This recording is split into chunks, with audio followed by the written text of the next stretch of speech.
We shouldn't get so worked up and caught up in our opinions, in our reactions. And this is one of my major imperfections.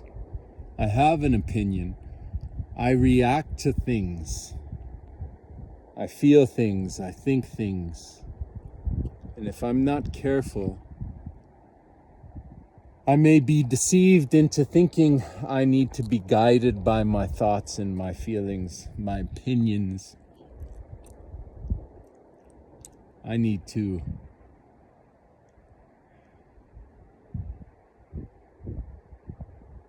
follow them to wherever they may lead.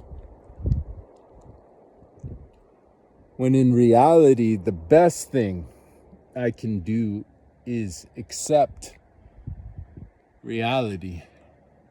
So whatever is happening in the world, in my immediate world, and in the world at a distance,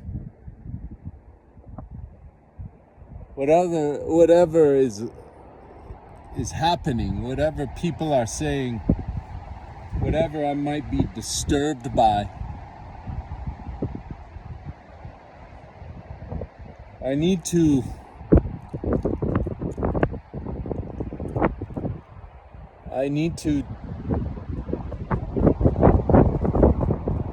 seek the will of God.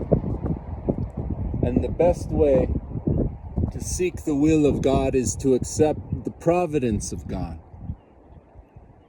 So whatever the circumstances are, thy will be done. And in the midst of those circumstances, thy will be done. God, what should I do? And maybe there's a fork in the road, and maybe there's multiple options to choose from, and I have to make a choice. Well, whatever the choice I make, I need to assess, is this immoral? Is this unethical? Is this unjust to God and to neighbor? And if it's not, if it's perhaps neutral and dependent upon my own disposition, then I need to check myself. Am I immoral? Am I unethical? Am I unjust in this decision? And if all clears and I'm still left with multiple choices, well, then I make a choice and I say, thy will be done. God, have mercy. God, lead me. And you just keep at it that way. So, whatever happens, whatever the circumstances are, if they are disturbing, if it's a tragedy, an evil, a persecution, whatever it is, then you still seek to be in communion with the love of God. So perhaps you might have to forgive an enemy, or perhaps you might have to give more of yourself to a friend, to a neighbor, to an enemy.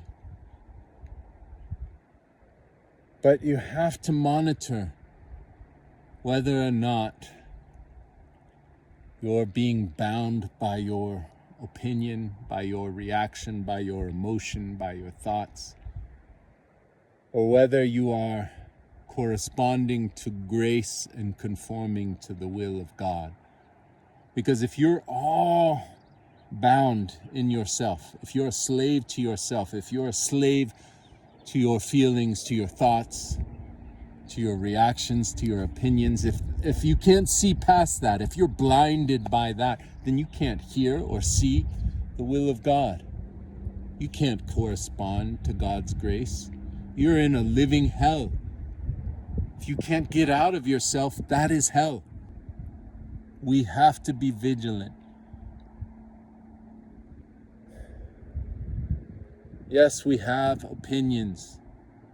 We have thoughts, we have feelings. We need to let them be like the breath in our lungs. And seek direction from God, not from ourselves. We need to let our thoughts and our feelings be incidental to our faithfulness that we receive from God, so that we may be faithful to God. To conform our thoughts and our feelings to reality, to God, to love. And break free from hell. And enter into heaven on earth. Heaven on earth is love.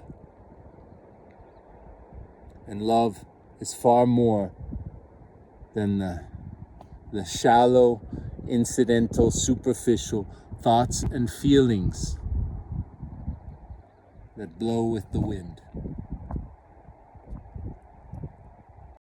Abide the fire.